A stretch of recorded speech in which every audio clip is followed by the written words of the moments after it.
Lucas, your bio on X, I thought this was kind of funny, Yeah. but your bio on X is identity is not something I can give myself. You can give it a go, which I thought was interesting. But what do you mean by this? Yeah, I got on Twitter, back on Twitter like 2 years ago or something, and I had to fill in, a bio about what you are, what you do. And I've always felt for myself that that changes all the time, like, or I would say like I'm a student or whatever, and it felt like it never touched upon what I really am or who I am. So first, the identity thing is funny because I think it's often reduced. And second, it's a bit of a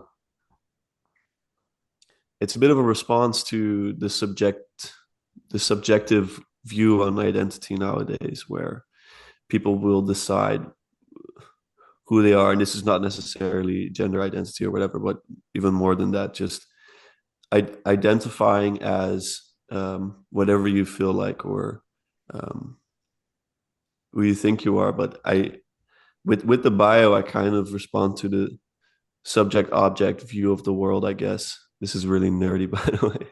I Mhm. just wrote it down one day. Never thought I would be questioned about it, but Sure.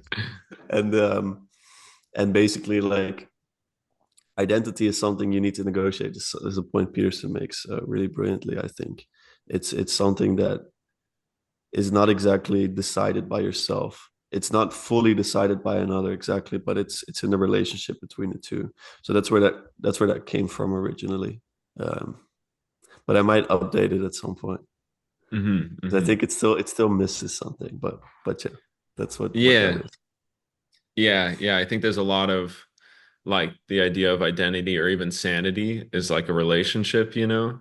And the Mhm. sanity side of things I think of a lot. And I think you guys could probably relate to this in that, like, from a psychological perspective, insanity is just like deviation from norm, you know? And a lot of times when I think of things that are considered like mental illnesses, things that you'd find in the in the DSM-5 or whatever, right? They're they're they fall on spectrums and oftentimes they're standard distributions. And so um, something that might be pathological, let's say if you were diagnosed with agoraphobia, it's just like a predisposition towards negative emotion or anxiety that's just like past the second percentile, you know? And then people at like 97th or 96th or 95th or 94th or wherever they are, you know, you wouldn't meet the criteria. I'm dramatically overgeneralizing, but you know, a lot of these things fall on spectrums, right? And so when it comes to creativity, you think of people like Jordan, you think of people like Kanye West, you think of people like Elon Musk, um, who the more creative they are, the more like unstable they are sometimes, the more creative they are, the seemingly almost, depending on your perspective, the more like insane they almost seem. You know, they seem like less what in your category of sanity. Um, In my ramblings on this, I've forgotten my question. So let me look at my outline. Um, no, I totally lost it. It was interesting though. Okay, It got me thinking that's good to about hear. like that. No, but it's all good if you don't remember it.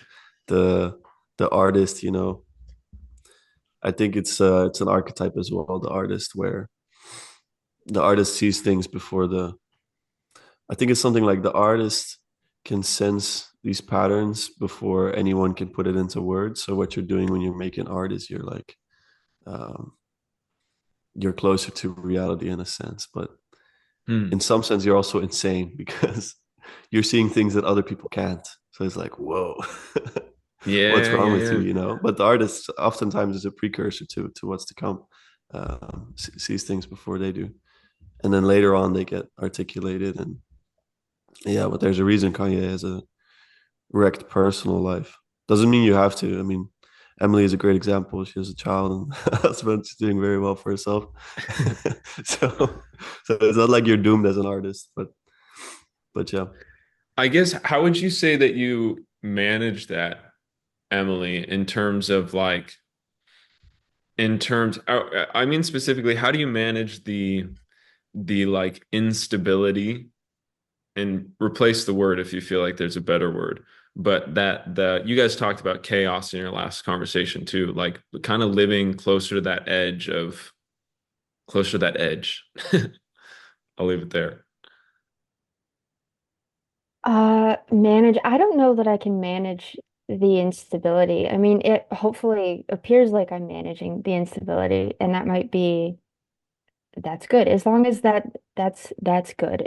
If other people don't think I'm insane, then probably we're okay because, having an internal chaos is sometimes just internal. Everybody doesn't Hmm. have to know about it. Hmm. Um, and that might be fine. Um, I don't know. I think what you said about artists do. I remember just when you were talking about Jordan or Kanye, I remember when Peterson first got big, I remember my mom seeing like a clip of him and she was like, "Oh, he'd be very hard to be married to." He was ranting, he was walking across the stage and throwing his hands and acting nuts, really. I mean, he looks pretty manic a lot of the time, or he Yeah, used to, right. especially. And it was so funny because I was like, oh, he's so brilliant. This is crazy. And my mom is like, oh, I wouldn't want that at home, though, right? Like, you wouldn't want to be around Hmm. something like that all the time. Like, that would be a lot to have dinner with somebody like that every day or something like that. Hmm. Um, I don't know. I think for me, the in managing the kind of just being really open is I've had to really make decisions that are tailored for me and my oddities. And other people can be very uncomfortable by that because, let's say you're surrounded by more conservative, conscientious people. Um, they really don't know why, they have no idea what I'm talking about or why I have a preference for one thing over another or something like that. So I think hopefully it's staying grounded as best you can, and then realizing that being a little bit odd means you might have to make odd choices because they're going to work for you, but you're going to look a little nuts to other people. And Hmm. just remembering that, like the back and forth, like this works for me, and I'm trying to make it work, and it's totally not going to work for you.